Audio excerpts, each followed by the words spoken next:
Le slam.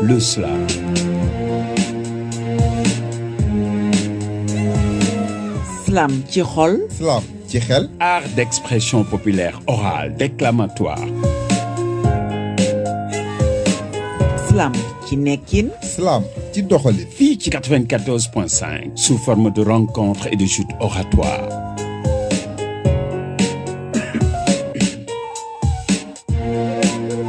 Le slam. yoon la wu ñu tànn. yoonu xóotal sa xalaat. Salam ci xol. dëgg bu ci bañ ku la ci faat. leeralal sa baat. Salam ci xol ak Mame Diarra xamante leen ak slam. Slam xamante ak yéen. ci Dakar FM 94.5. Le slam.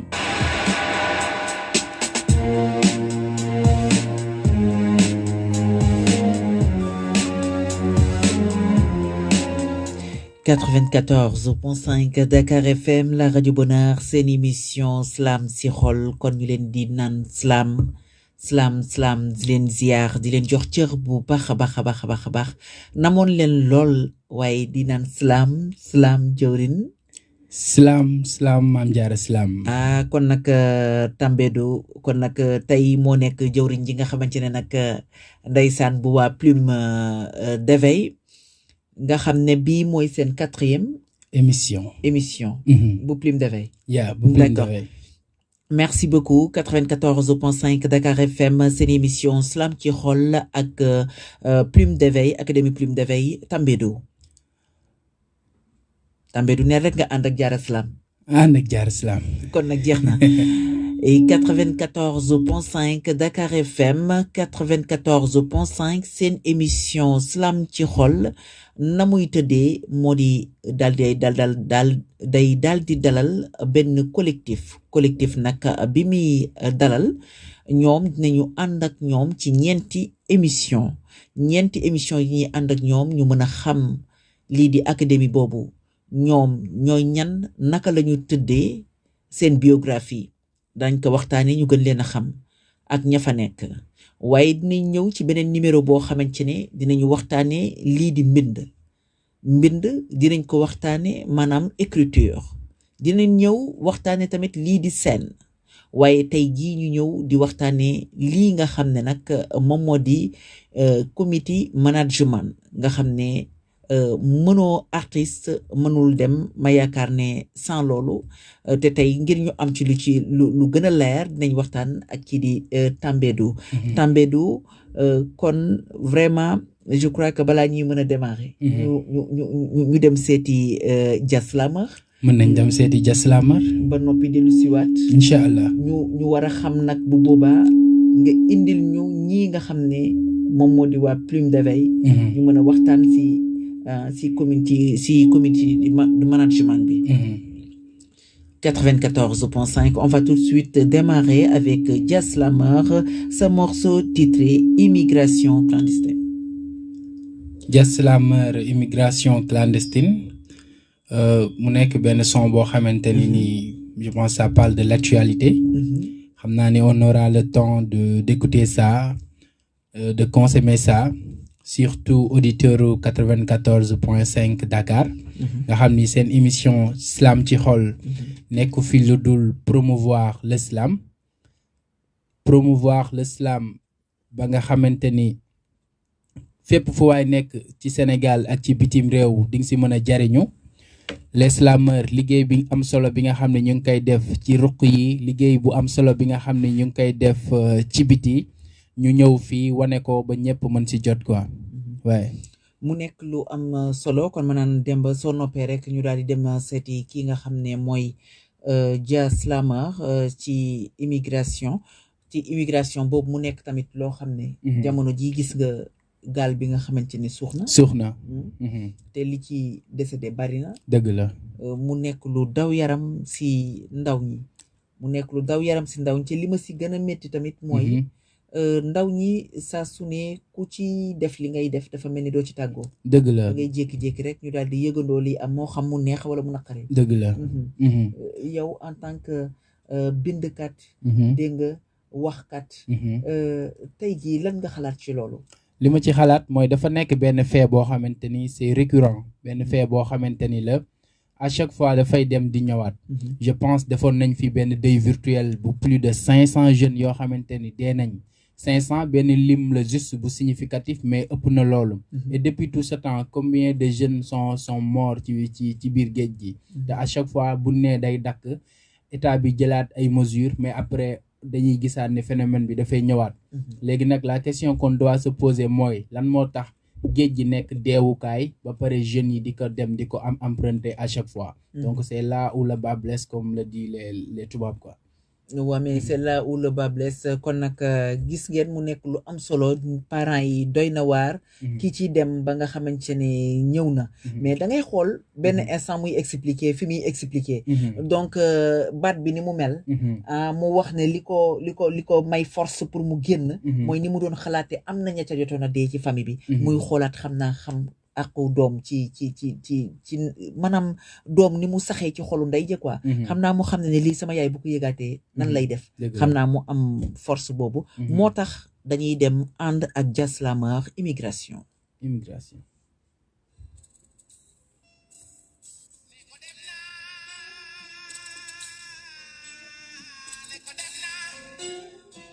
mais foo jëm bul dugg ci Sénégal. toogal fii ci suñu gaal oui dans notre cher Sénégal ñu jox ko mu dem ndax dëkk bi ñàkkul alal ne t'obstine plus à prendre la mer ne te force pas cette destinée pense un peu à ta mère ne lève pas l'encre Barça wala Barça que tu te dis tu veux réussir certes à tout prix mais que fais-tu de la programmation de Dieu suñu borom bi la sàkk certes la vie est dure ici on ne vit presque plus on prie l'air est impur on suffoque ici en espérant que le soleil brille. Arme-toi de patience, de courage, débrasse-toi de cette rage qui te ronge. Pense un peu à ta famille, tes amis, imagine leur cri. Père est parti, dira ta fille. J'ai perdu mon petit-fils, pleurera mamie. Tu dévasteras le cœur des gens, je te dis. Penses-tu que ça en vaut vraiment le coup? Plus de 480 morts en un mois. Je te lance donc cette bouée pour te ramener à la raison. S'il te plaît, n'y va pas. Grilla le reste à la maison. De par ma voix, je voudrais te montrer la voie. Tout ira bien le moment venu, Inch'Allah. On y croit. Ce pays n'est pas pauvre, ça se voit.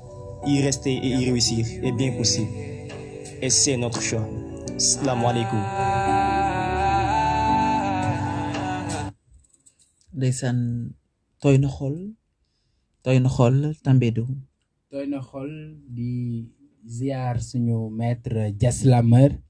moom moo ñu baaxee son bi tudd stop à l'immigration mu ci wax lu am solo comme ni ma ko waxee sànq rek bërki démb rek ou bien yàggul dara la ñu doon dëjël plus de 480 ou 500 jeunes yi nga xam ni kenn gisul seen néew ci biir géej gi lañ des. déjà rek kàddu gi dafay diis ndax wax ji dafa metti nga gis ni ñii ay doomu jàmbur lañ ay magu jàmbur lañ ay rakku jàmbur lañ fan lañ des ñu ni ci biir géej lañ des. donc loolu noonu dafa nekk loo xamante ni war na motiver jeune bu nekk certes dem ñëpp bëgg nañ ko ndax ku nekk bëgg nga situation bi nga ne à chaque fois nga koy changer mais dem dafa am yoon. waykat bi dafay wax ni lii ndax bëgg a teral yaay la wala bëgg a jooyloo yaay ndax boo demee am na koy bàyyi ginnaaw wala am na ñooy bàyyi ginnaaw te ñi nga bàyyi ginnaaw comme yaa ngi ko wax sànq. kenn du dem di tàggoo. amul kenn kuy dem di tàggoo. da ngay dégg rek ñu ni am na gaal gu suux nga ni ay mbaa sama doom ja mbaa sama jëkkër ja wala mbaa sama raq ja topp ca donc bu fekkee ni toogaan nga ay at gisoo kooku rek naqar ngay dëkkee ba keroog ngay dee ndax doo xam ndax kooku dee na wala deewul. léegi nag comme li ma waxoon question bi ma posé woon rek nit ñi xam nañ ni géej gi deewukaay la mais lan moo tax nit ñi di gën di emprunter géej gi comme li ñuy wax ni bu suuf neexoon golo du yeeg. je pense war nañ mettre foofu point d'interrogation bi pour voir. en tout cas merci beaucoup Dia Slameur ñu ngi koy bégee. di kontaan bu baax a baax lii la slam di jëriñ. voilà lii la bind di jëriñ. nga bind loo xamante ne am na ka toog di déglu. ndeysaan déglu boobu mu koy dégg mu am sax doon waaj a dem. xelam sori. xolam tooy. ba tax na la mu jëloon yépp. mu daal di teggi teg ci suuf. voilà kon am na solo ñuy bind loo xamante ne ay thème la. nit ñi di ko jëriñoo. c'est très important. ñuy fàttali auditeurs yi. que ne dégg nga ci buumu jokkoo yi ñu ngi ci Instagram xawma ak ñu ngi Facebook yeah. waaw te tamit bu fekkente ne bëgg nañu jokkook ñun numéro bi ñuy jokkooweek ñun ngir déclamer mooy 33 821 88 11 nga dugg slam après nga présenté wu boo déclamer ba pare après ñu waxtaan incha allah tey balaa ñuy jàll ci beneen artiste dinañu ubbi téléphone bi dans 10 minutes wala dans 100 minutes dinañu ubbi téléphone bi ci 33 821 88 11 waaye si li may ñëw tey thème bi ñu jël war ko waxtaane Tambédou moom moo di comité management léegi ma bëggoon a xam waa Plume de Veille académie bi ndax yéen am ngeen comité management. waaw soxna Diarra li nga wax lu am solo la. comité management buñ ko mënee tekk ci wolof. mooy benn kuréel guy saytu doxalin. si nu mu ko mën a tekkee ci wolof. kuréel guy saytu doxalin. ci biir académie Plume de Veille on n'a pas directement en tant que tel comité management. mais on a des personnes yoo xamante ni à chaque fois que soxla nañ leen ci domaine bu mel noonu on les invite ils viennent et ils partagent sur ça donc ci loolu maa ngi ci jaajëfal suñu maître Djibril Thiam suñu maître Ati Diallo et autres donc ñoom ñoo ñuy épaulé ci côté boobu. waaw xam nga da nga ne buñ ne comité rek benn maanaam groupe la. boo xam ne ñoo dajaloo.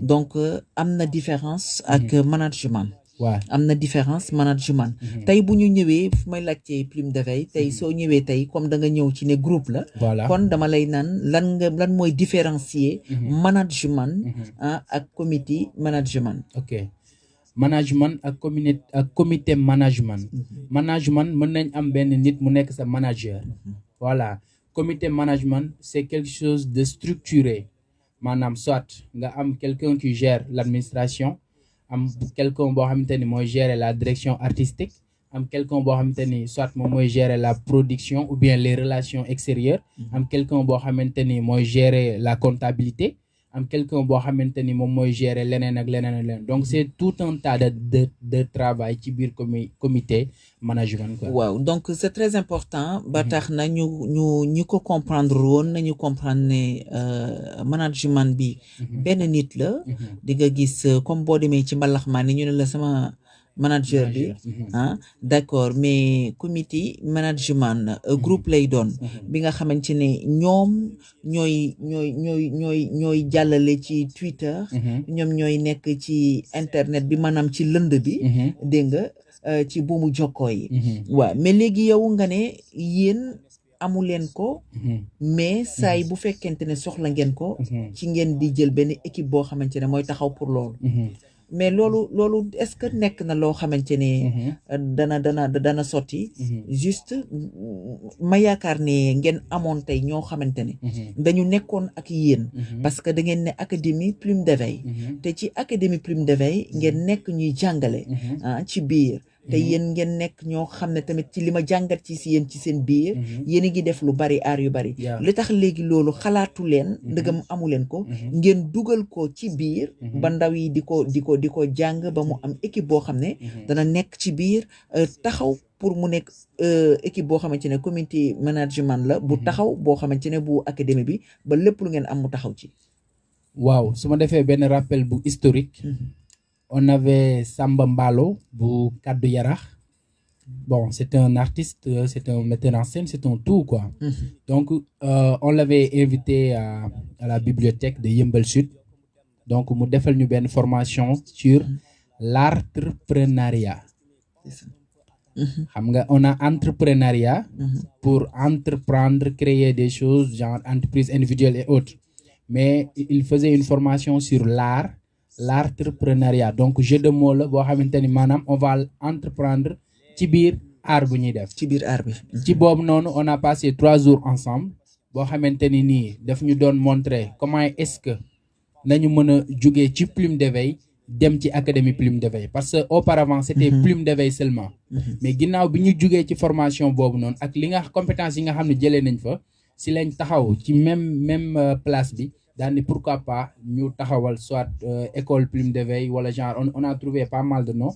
Après ñu convenir pour virer vers l'académie parce que xam nañ ni académie am na lu muy laaj te am nañ compétence yi nga xam ne moom moo koy def sur ce ci biir formation boobu jëlee nañ ci ay compétences yu mel ni naka la ñuy taxawalee entreprise parce que collectif mën nañ ko considérer comme une entreprise dafay am hiérarchie am ku ci nekk tâche boo xamante ne yow moom ngay gérer boo duggee ci biir académie Plume d'éveil man je gère la direction artistique am na keneen koo xamante ni moom moo gérer côté administratif am na koo xamante ni moom moo gérer côté financier am na koo xamante ni moom moo gérer côté extérieur bi donc loolu noonu mën nañ ko tuddee benn comité buy piloter Plume d'éveil mais dafa am beneen bagage boo xamante ni il faut que ñu koy puiser ci ginnaaw parce que nit certes mën nga nekk ci dara mais di nga dëkk ak ñoo xamante ni ñoom ñoo la gën a marqué ay pas ci loolu du coup yow à chaque fois que nga war a def dara il faudra nga impliquer leen donc c'est pourquoi ma ni la à chaque fois dañuy faire recours à monsieur Djibril Thiam ou à monsieur Ati Diallo pour à ce que ñuy ñëw di ñu épauler di ñu teg ci yoon quoi. C'est très important ne ko c'est très important mais est-ce que fàttaliku nga ne par exemple mu am benn festival boo xam ne yéen mos ngeen koo def wala événement bu mag parce que c'est très important nga xam ne buñ ci nekkee tout le temps boo seetloo day am ñoo xam ne ñi ngi nekk ci lënd bi dégg nga di yónnee dégg nga ci mbaalu jokko yi nekk di yónnee lu ci xew lu ndaw ña ngay génne di yónnee ba nga xamante ne tas ko ba mbir mi nekk loo xamante ne day jéggi ndox waxuma la mais ci plan international kon xam nga mbir mi léegi jokkoo bi dafa gaaw donc kon mu nekk loo xam ne méttitul daal lañ mën a wax méttitul ñu fàttali balaa ñuy avancer que 20h mi ngi jot dañuy ñëw ak ñoom ci rubrique découverte léegi mais dañ leen di fàttali rek ne numéro téléphone bi dañ koy ubbi rubrique découverte bi buy jeex rek téléphone bi ubbi nañu ko ci 33 821 88 11 su ko defee ngeen dugg seen émission Slam ci xol comme ni ngeen ko bëgg a defee Tambédou kon nag Demba ne ko saareen bi waxtu bi jot na rek ñu dem découverte xool lu ñu am tey 94.5 xool seen rubrique découverte Thiané Salma di ab salameuse bu nekk ci biir académie Plume d'éveil maanaam xalima gi yeete Thiané ci ab tënk est-ce que mën nga ñoo wax kan mooy Thiané maa ngi tudd Thiané Ñing ñu gën maa xam ci Salma comme nom d'artiste. Je suis élève en série STEG, Sciences et Technologies de l'économie et de la gestion. nekk tamit artiste slameuse ci biir Académie Plume d'éveil. léegi est-ce que mën nañ xam lan moo la dugal ci slam? waaw sama diggante ak slam nag moo ngi jaaree ci Khadim Fall Bamba, poète slameur. C'était un 20 juillet 2018. mu tombé woon ak lancement officiel bu Académie Plume d'éveil ici à Yeumbeul au CEDEPS. spectacle bi Samba Arlo ak Khadim Fall Bamba ñoo ko doon def moo ngi tuddoon Soweto lépp fa la dooree mën naa ni. est-ce que mën nga ñoo limal lan ak lan nga jot a def ci biir slam? Avec l'académie nag j'ai fait pas mal de scènes bi ci jiitu c'était en décembre 2018 benn compétition bu mag tudd Njogonal Slam organisé par structure Takkal Prod ici à Yeumbeul ci 2019 bi durant les vacances. beneen compétition boo xam ni la RTS 1 ñoo ko doon organisé bu tuddoon Biche Bégué Sow ma participé ci compétition boobu ci sama poule nag ma nekk vainqueur bi te boobaak léegi macha allah liggéey bi mi ngi continuer.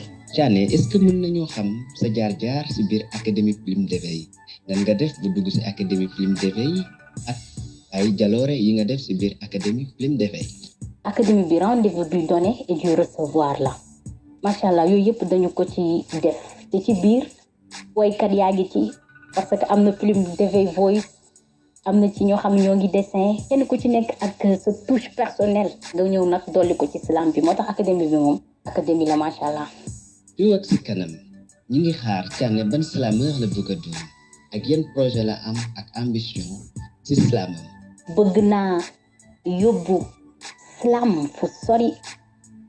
comme ni ko grand yi fi jiitu ak yi ci tollu di defee bëgg tamit ëllëg ñu dégg ma fu sori jaaree ci sama réew dem ci sama continent jóge ci sama continent dem ci partout dans le monde à travers ma voix mais aussi sous l'appui de l'Académie Plume d'éveil avec tous les artistes tamit yi nekk dans l'académie inchallah tani di wasaaroo di feeñal dundin ak nekkin gëti petaaw xuus loola ci gaalu locco tere ji siin sàjjolo sigi xotti mbeddi bët gànnaax ci fu sore sori di leeral samaw yoon ci lu ñëwagul te sore sori li xel di xalaat ay gët tege gu si li janeer lal ay yoxo jote gu si gisaane gi laaj sa jàmm ak sa jàmmi yaram benn ñaar ñett tani ji dellu wasaar njanaaw yi ser mu dikkee may woy marax jege si li ne si xel mi bëgg li dékku far na way diggante fajar si biir yoor yoor marax jur na guddi ñi dina far waat yi di ma gane si guddi lëkkaloo ak xel waat yi di daje si sàkk lu fees bay tuuru ni saxaar su ëlëb faw nga suuru gaynde si biiri xamb di tuuru njaxu toj deret xonk tan ji dellu wasaar wan ma bésub aljuma ni ma nanga ko tàmbali ngontu alxamis guddig aljuma boo xëyee waqirlu laalal janaba alxuraan ba xasida sellu solu set saraxe mu jur na tànge dëgmal juma allahu akbar yàlla kenn la sëgg sigi sëlmal ñaan mu yar la yokku la yiir la yërëm la sa xol baatu laa ilaha illallah tudd yàlla si mbalaan wasifa leeral sa xol bi si nuuru Mustafa tani gi yëngatu jëmee ma si yeneen jukki yu gën a lëndëm guddi sawag yi ni guy kenn mënu ko buddi àll bi ni tekk picc di kebatu ma takk sa fit mbarodi di fas di fecc di nas di nocci di joow di naaw loo daw ma dakk la fiddi si ëttu jël jóob laa dal sa paxi bakkan yi fireeku ngelaw dugguma ma xam ni jaratul may seetu lii moo doon seen rubrique découverte ci Islam ci xol jaratul muy seetlu muy seetu muy seetu wala muy seetlu muy seetu ba pare seetlu dani ci ëttu Jal Diop laa dal sa paxi bakkan fireeku Jal Diop on fait référence à Dakar. D'accord. Tu vois donc yaa ngi ci zone boo xam mu ni ngelaw dugguma ma xam ni jaratul may seetu. D'accord te jaratul tamit muy seetlu kii moom jaratul tamit muy seetlu moom jaratul mu di ko def seetlu gi jeexagul tamit seetlu gi jeexagul tani gi jeexagul voilà mais fan la jëm ak tani bi te kon tani gi wasaagul fu mu toll tani gi wasaagul tani gi da koy jëmale ci ay jukki à chaque fois mu koy jëmale ci ay jukki jëlee na ko ci première kii bi nga xamante ni day wax maanaam xel mi lëndëm lu mu xalaat du ko daj xam nga di gis loo xamante ni dafay sori xam nga tani dalay won bu lay won ngay gis xam nga mu naan la lii dina ñëw lee dina ñëw ngay dox yenn yi nga ciy teg sa bët nga ni ndax du ma la ma tani gi waxoon mu dem ba mu yàgg tani gi dugal ko ci àjjuma ni ko boo xëyee na nga sangu solu saraxe genre yooyu noonu nga laal janaba alxuraan ba xasida et autres tu vois léegi nag waaw mais man waa ko tani moom dina laal ay alxuraan ak man dama foogoon ne ay ceddo lañ tani plume d'éveil la moo tax tani plume d'éveil moom moo tax waa mbaa kon du dem xaar ma noppi sax non tani plume d'éveil la tani gi da koy jëmale à chaque fois ci ay yeneeni jukki dem na bu dugal ko ci benn àll bu wéet picc yi di kebatu mu takk fitam mbarooti xam ne fii kat moom fitam moo ko ci mën a génnee waa donc loolu yëpp ay jàngat ay mbir la yoo xamante ne maam xóot na xóotaay boo xamante ni peut-être si on n'explique pas ñi ko déglu mën nga ko déglu ba pare duñu comprendre ñu fàttali leen téléphone bi nga xamante ne ubbi nañ téléphone bi mën nañu jokkoo ak ñun te déclamer ñu fàttali leen téléphone bi mën nañoo jokkoo ak ñun te déclamer ci 33 821 88 11 33 821 88 11 seen émission Slam si xol ñuy ànd ak Académie Plume d'éveil ñu nekk ci yëmbal mu nekk seen ñeenteeli émission di fàttali tamit ñii di slameurs yi ak collectif yi moo xam individuel képp koo xamante ne bëgg nga participer ci émission bi mën nga ñu envoyer ci slam ci xol Gmail c'est li nga xam ne mooy seen Facebook bu ko defee dinañ leen contacter mais bu ngeen di def slam ci bi ñaari i la donc ñu gis ni slameurs yi ñi ngi yëngatu ci production ñi ngi yëngatu ci def ay son ñi ngi yëngatu ci def ay vidéo yu am solo donc lépp dafay dugg ci dans le cadre de développer slam incha allah kon yaakaar naa ne c'est très important Gaby ñu déglu ko sa taaru xol du lu ma ump aw ma dara teewul nga bëgg ma ndeysaan jagal nga sama dund sa yiw a tax ma sopp la jëlee nga ma ci und fowee la taxul ma topp la ubbil nga ma say buntu jikkoy rafet ñu boole saf ci lépp lu muy dugg suñu mbëggee la bari doole sonn nga ci man bay fudd sargal la lay wut jaloore maak yow ba mbébét yi antu yëg naa ne aras la doore li ma lay wan doo ci gis gàntu biddew sax ñoo ko nuróole laajal sama xol lii du bëggantu ga tukki ñaan néew na fi doole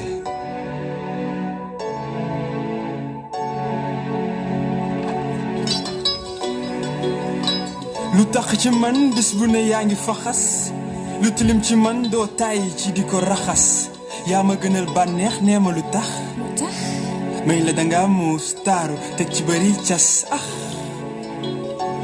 si gëdd tàq gënal nga ma gi tax nu ma la wi cax mbëggeel dafa ratax dama naan la caax ne la cabax sama tollu xol gàncax yéeg di jax xel dëkku cax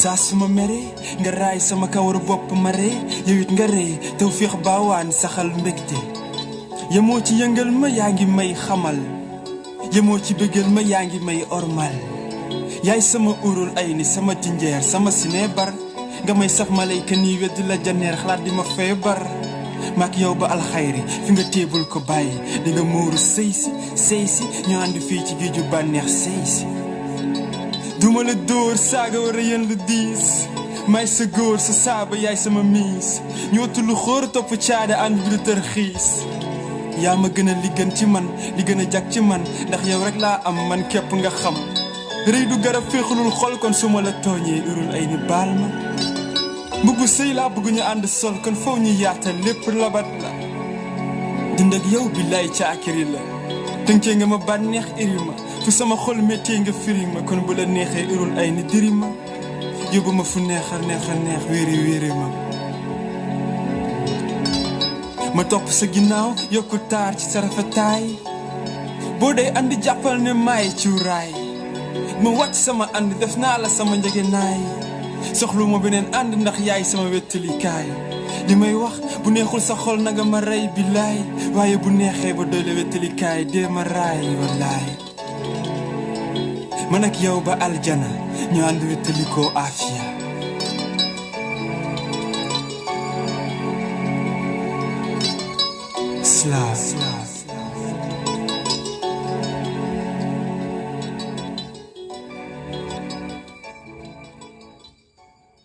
waa lii dugg na ci xol de yow romb ndax xol waaye nag am na mbëggeel yoo xamante ne moom dañuy déclamer ba pare non soxna wallaay doo ci bëgg dara mbëggeel bi nga dul bëgg sax xam nga mbind bi daf ci am solo wallaay ndeysaan xolal waa ji ni muy taggee soxna si xolal waa ji ni muy courtoisie si soxna si c'est-à-dire dafa am loo xamante ni kenn ku ci nekk je pense soxna si bu koy déglu moom ak ku mu mën a doon parce que peut-être mérité nga pour à ce que góor taxaw di la taggee nii góor taxaw di la labatee nii billaay parce que là dafay defaat les valeurs de la femme ci yàlla léegi looy ree dara mais dommage que maa ngi gis suma confrère suma frère aussi xam nga à côté de l'autre côté Maxime nee naa ko saareen bi mu ngi woñaaru Maxime il est piqué yaa ana Maxime mu ngi dale Max waa Max waxal ma dégg la Max waxal waaye Max wax ma loo yëg rek ba nga déggee non Max loolu rek laa soxla wax ma rek dama bëgg xam bi nga déggee parole mbëggeel yi Max loo yëg mais c'est fort tout cas j'ai senti quelque chose de vraiment profond. Affaire bu am doole. c'est fou c'est trop. donc maa ngi jooy sama téléphone sax ne su fi nekkoon. ma gaawantu télécharger bii les musiques.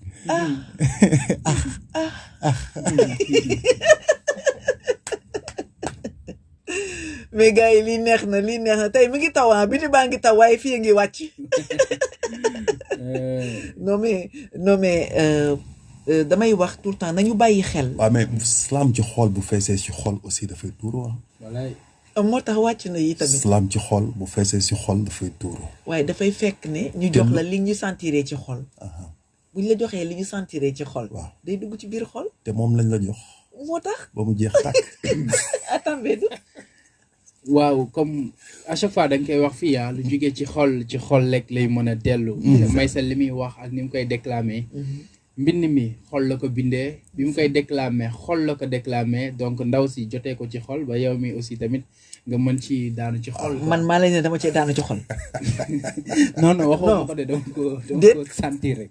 man yow yaa ko sentir yow. yesaay yow man maa ko war a sentir Demba avoué na. non mais c'est très important. Yeah. c'est très important. waxuma ñi di jubilé. fële na ci biti noonu. yow man yow gis nga yow bàyyi ma yow. yow Tambédou mi am na loo xamante ne moo ko yëngal. waaw bàyyi. en tout cas man bi ma déglee ay information slam yi. bon j'ai vraiment kiffé quoi. j'ai vraiment aimé aussi. et di leen souhaiter di leen ñaanal lu bari aussi. di leen rappeler que ni c'est possible. que ngeen def une collaboration avec la RTS. je sais pas peut-être y a plein de slamour yoo xamante ni ñu ngi may déglu. et je pense que autorités yi nekk fii au sein de la RTS. bëgg nañu slam. yes. bëgg nañu am lu ñu apporter moo xam muy rajo bi muy xam muy télé bi. c'est possible. en tout cas. jeunesse bi dañ ko soxla. jeunesse bi soxla nañu ko. mais Gabi. nañu ñaan slameur yëpp jàpp ñu daal di jëm ci kanam. ngir yëkkati slam ba ñu préparer lii di anniversaire slam ci xol. ak slameur yëpp. mu nekk loo xamante ne concert bu mag boo xamante ne pourquoi pas ñu def ko en direct. c'est possible. à la télé c'est possible. parce que ñun ñëpp dañu war a jàpp pour slam dem ci kanam. parce que c'est un truc boo xamante ne man donc mënumaa def slam mu dem ci kanam. du yow kese du moom kese. du kële kese. ensemble. waaye ñun ñëpp la. mbooloo mooy doole. mbooloo mooy doole. kon bu ñu daal di xëccandoo. waaw dégg nga jëlandoo. ba pare te dóorandoo. non mais dafay ànd ak doole. franchement loolu moom am na. et c'est très important. c'est très important. am na maman boo xamante ne mooy maman Yeli. maman Yeli Faye nañ ko kale pour teg ko mu ñu mooy doon morceau boo xamante ne balaa ñuy li dinañ ko teg parce que mënuñu ko nekk maman la boo xamante ne mooy maman slameur yi wax nga ko. maman la boo xamante ne dafa bëgg slam dafa bëgg poète lépp loo xam ne moom daal dafa bëgg lépp jëm ci kanam. en tout cas c'est un moment boo xam ne daf may inspiré. bopp bi macha allah. elle m'inspire. macha allah. uuf na ay doomam. waaw ci uuf bu rafet. defaraat seen communication. est-ce que. parce que slam bi moo leen permettre ñoom à ce que ñu defaraat seen communication. kenn ku ci nekk defaraat sa toogaay. xam ni valeur nga monument nga ci société bi ni mel. macha allah. macha allah. ñu déglu la. salaam. gëlëm mooma ëlëm faf ma sëlëm ay man ndaw ci réew mu ma jëm. piccum cofeel dafa fëx ni fër gëstu ji gox. xeeb suuf xeeb li ci ndox ba noppi lott ci wax. muy wër fu nekk mu jëm di laajte fan la mu jëm. ñu wax ko foo mën a jëm sa réew mi gisuñu wu jëm. mu gestu gis ñett yëf jaaxle mel ni ku dof ni ñett yi fu ñu ko taf war nañu cëral la ko def naataange ak xol bu féex jàmmoo ba naqar yi jeex sañsel jikko lu weex foo tollu sa xol di neex Sénégal suñu gaal slam bañante daa war a dañ ci réew mu ñëpp di kañ ndax verte bi mën a gañ valeur yi ñu ko nar a xañ kon verte bu mun yam ci symbole baat ndax réew bu dee dafa naat te xol yi xat ba xumaat dañ fa joxul patrie baat Sénégal suñu gaal slam festul gàncax bi di law ak mbokk mi njool jëm ca kaw lu law li jàppoo la wax lu njool li yokku la cax ñaar yi bu dee am ci gox cofeelu réew dana dox nga soog a bañ ku la not jaral la bakkan bu rot bañal ñu lay def ci pot xeexal ba gàddu sa kot maanaam couleur bu xonk daa bokk ci suñuy ponk te mooy sa der nga fonk deret du tax nga onk Sénégal suñu gaal Islam sama yéene ci mim réew mooy fu ñu limee réew mu njëkk ay ndawam mel ni ëkk suuxat te bañ ni sëkk samay bébét ci mim réew bokk nañu di ko tudd fu ne Sénégal suñu gaal Islam nañ leen buur jëm ca wareef ya suñu bëggee doon tànneef ya damañ am réew des koy aar ci kaw bu dëkkaale yi bayee seen waar ak a nar a taaru sama réew suñu dundali acte civisme nañu fagaru ku ne farlu ci sa bopp jéem a defaru balaa liy raam di jëm ci ñagam réew mi ana sagam nañu wuti mbaax te tel ko tàmm ndax ndaw lu mu nawul du ko sàmm bu ñu salteel suñu tagg ci biti bul xeet benn acte ndax mën naa juya benn nañu fasandoo mu doon benn bat Sénégal suñu gaal salaam salaam salaam non balaa muy génn noo Thiané balaa muy génn nañu wax moom mooy kan wa ayca Thiané wuyul Gabi Thiané wuyul Gabi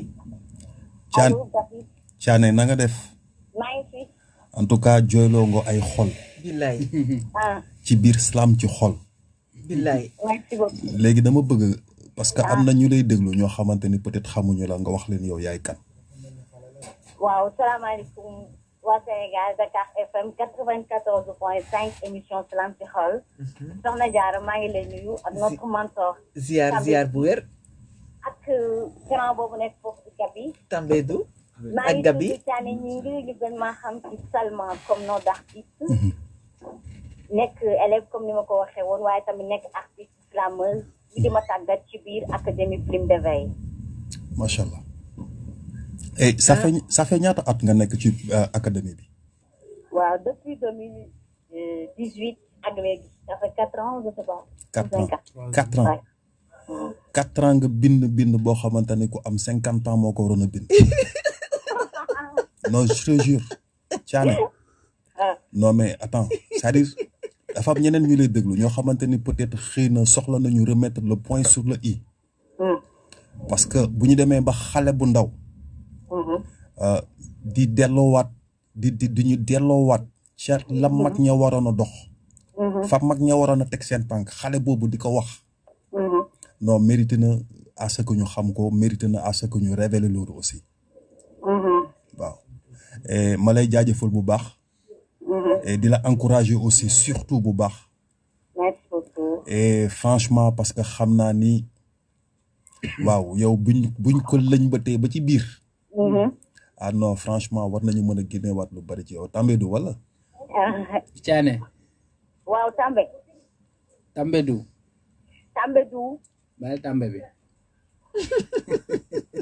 buñ ne la També rek am na lu tax ñu ne la També maa ngi lay siyaar delloo ziar yëmbal moo ngi taw waaye moo ngi taw moo tax après nga defal ma trafic fan lay jaar ba ñibbi inshallah sa tane ji sànq gars yi ñu ngi ci doon wax waaw ñu doon laaj tane gi kan lay wasaar quoi tani ji dina wasaar parce que boo dégloo xam ni junju la texte bu ñu junju la nekkul texte boo xam ni mais dafa xaw a xóot tamit waaw mais dafa xaw a xóot waaye Thiané yow da ngaa waroon teel a dugg rek dama waroon teel a dugg yow da nga waroon teel a dugg taw bee tax bi dafa bëri maa ko doon wax Tambédou par message sànq non dëgg la non lii bi moo tax taw bi ñu bëri wax nañ ko donc mu ngi taw réseau bi baaxul te et puis ñeneen ñu tàppet ñi waaw dañuy ragal jël téléphone taf ko seen porte seen nopp nee nañu dañuy bañ affaire yi wàcc surtout waaw paraton waaw mi ngi noonu mais kontaan naa de man yii man moom xoolal man yaay sama mama déggoo ma ne déggoo nee na 50 ans la wax man ma ne la yaay sama mama